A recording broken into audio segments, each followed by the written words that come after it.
नमस्ते। आज ना हम महाभारत की एक बहुत ही हैरान कर देने वाली कहानी की बात करेंगे। एक ऐसी कहानी जो शायद खुशी और आराम को लेकर हमारी जो सोच है उसे पूरी तरह से बदल सकती है। अच्छा, जरा एक पल के लिए सोचिए। अगर किसी को कोई भी एक वरदान मांगने का मौका मिले, मतलब कुछ भी, तो क्या मांगा जाएगा? शायद ढेर सारा पैसा या फिर बेहिसाब ताकत। हो सकता है एक ऐसी जिंदगी जिसमें कोई दुख ना हो, कोई टेंशन ना हो, बस आराम ही आराम। हम में से ज्यादातर लोग शायद यही सब चाहेंगे, है ना?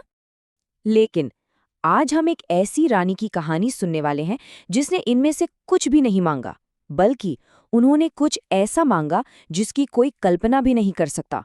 उन्होंने वरदान में दुख मांगे, तकलीफें मांगी।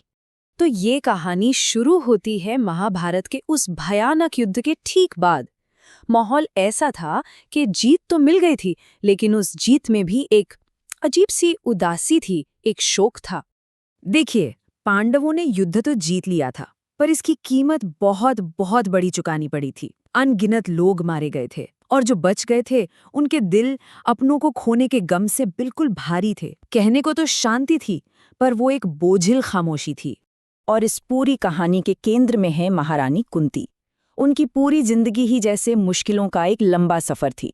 सोचिए, कम उम्र में पति को खो दिया, फिर अपने बेटों को जंगल जंगल भटकते हुए पाला पोसा, और फिर वो विनाशकारी युद्ध देखा जिसमें पूरा परिवार ही एक दूसरे के खिलाफ खड़ा हो गया। मतलब उनकी जिंदगी लगातार इम्तिहान और तकलीफों से गुजरी। अब बात उस समय की है जब श्री कृष्ण, जो पांडवों के लिए सब कुछ थे, उनके मार्गदर्शक, उनके रक्षक, वो अपने राज्य द्वारका लौटने की तैयारी कर रहे थे। तो जाने से ठीक पहले वो महारानी कुंती से मिलने के लिए गए। श्री कृष्ण कुंती की जो अटूट आस्था थी और उनका जो धैर्य था, उससे बहुत ही प्रभावित थे। उन्होंने देखा कि इतनी इतनी मुसीबतें झेलने के बाद भी कुंती की श्रद्धा में जरा भी कमी नहीं आई थी, और ये देखकर उनके मन में कुंती के लिए एक खास करुणा जागी। तो कृष्ण ने कुंती से कहा, आपने जिंदगी भर इतने दुख सहे हैं, पर आपकी आस्था कभी नहीं हिली। आज मैं आपको एक वरदान देना चाहता हूँ। जो भी आपके दिल में इच्छा हो, आप मांग लीजिए। अब ये कोई मामूली बात नहीं थी, है ना? ये तो खुद भगवान की तरफ से कुछ भी मांग लेने का एक मौका था। और अब कहानी उस मोड़ पर आती है जहां कुंती का जवाब सुनकर सब सचमुच हैरान रह जाते हैं। एक ऐसा जवाब जिसकी किसी ने दूर दूर तक उम्मीद नहीं की थी। कुंती ने हाथ तो जोड़े, लेकिन उनकी आंखों में ना तो पैसे की चमक थी, ना आराम की चाहत, और ना ही ताकत का कोई लालच। वो कुछ कुछ और ही मांगने वाली थी। और कुंती ने कहा, हे कृष्ण, अगर आप सच में मुझे कोई वरदान देना ही चाहते हैं, तो बस ये वरदान दीजिए कि हम पर बार बार मुसीबतें आती रहें, संकट आते रहें। सोचिए, एक पल के लिए तो जैसे सब कुछ रुक सा गया होगा। ये कैसी प्रार्थना थी भला? अब देखिए, कुंती की ये जो प्रार्थना थी वो किसी दुख या निराशा की वजह से नहीं थी। नहीं, ये तो एक बहुत ही गहरे आध्यात्मिक ज्ञान से निकली थी। तो चलिए समझने की कोशिश करते हैं कि इस अजीब सी लगने वाली मांग के पीछे की सोच क्या थी। कुंती का तर्क बड़ा दिलचस्प था। उन्होंने आगे समझाया, क्योंकि जब हम पर दुख और मुसीबतें आती हैं, सिर्फ तभी हम आपको याद करते हैं, और जब हम आपको याद करते हैं तो कभी रास्ता नहीं भटकते।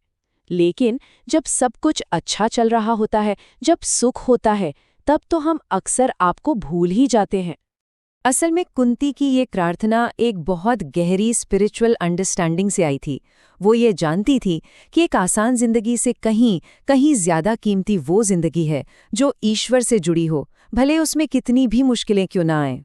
कुंती का विश्वास इस पूरी प्रक्रिया में था। मतलब उनके हिसाब से जब मुसीबत आती है तो ईश्वर याद आते हैं, और जब ईश्वर याद आते हैं तभी असली शांति मिलती है, और आखिर में मोक्ष का रास्ता खुलता है। उनके लिए दुख एक तरह से भगवान के करीब जाने का जरिया था। कुंती की ये कहानी भले ही हजारों साल पुरानी हो, लेकिन इसका जो मैसेज है वो आज भी उतना ही रेलेवेंट है। तो चलिए देखते हैं कि हम सब इससे क्या सीख सकते हैं। इस पूरे कहानी का निचोड़ यही है, अक्सर ऐसा होता है कि जब जिंदगी आसान होती है तो हम थोड़े आत्मसंतुष्ट हो जाते हैं ना। हम भूल जाते हैं कि हमारी असली ताकत का सोर्स क्या है।